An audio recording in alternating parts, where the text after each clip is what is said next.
Us on the broadcast, Mr. Akash Jindal, senior economist, joining us on the show as well. Pathikrit, if you look at the list which has been put out by the White House and the tariffs, corresponding tariffs that have been put up against these countries on their official website, India is marked at 26%, Pakistan at 29%. A lot of other countries which don't even call themselves as friends of the United States also in the vicinity of 25 to 30%. What does this say about our foreign policy towards the Americans?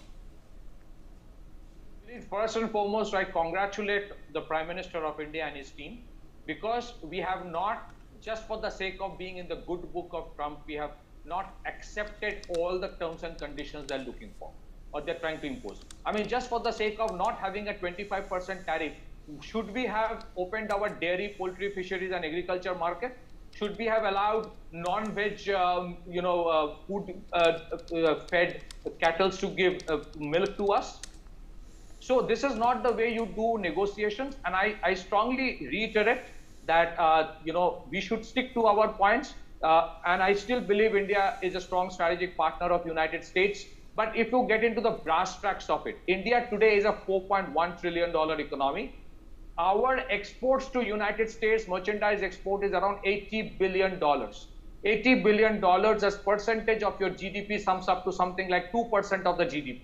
Now, 2% of the GDP, if it gets impacted, it is a problem, but it is not something unmanageable. On the contrary, it gives you an opportunity to become far more resilient. What we ideally should do now is to have much more economic reforms in our agriculture sector so that it becomes viable. Our agriculture sector is the most unproductive sector where commercial transactions are not viable.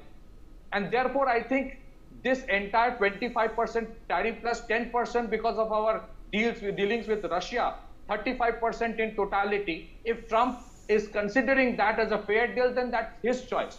But, just because America has a problem with Russia doesn't mean that we are going to give up on our relationship with Russia. Because I don't think America gives up its relation with Pakistan just because we have a problem with Pakistan.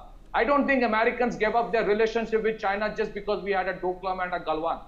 So I think somewhere the Americans also realize that they need India and India also needs America. There is no denial of that.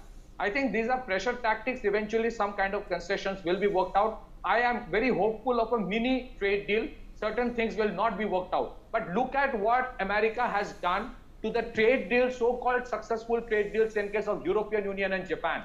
Japan has been compelled to invest $550 billion into the American market. European Union had to pledge investments of $1.5 trillion into the American market. Now, just for the sake of 15% tariff, just for the sake of getting some good brownie points from Trump, are we supposed to invest $200, $300, $400 billion in the American market just to keep him happy? I do not think that is feasible for us.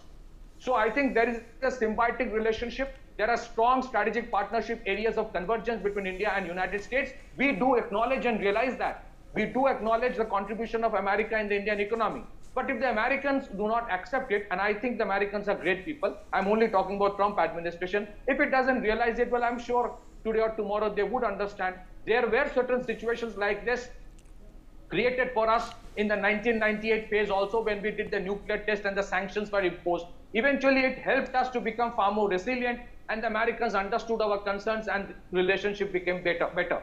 So I think it is a Y2K moment for us. It helps us to become far more resilient. We are not an anti-Western country. We are just a non-Western country. I'm happy that you see the positive side of this, but I'm not sure if the rest of the panelists and all of us see that light at the end of this tunnel. That light at the end of this tunnel, Mr. Jindal, could also be an oncoming train when it comes to the relationship between these two nations.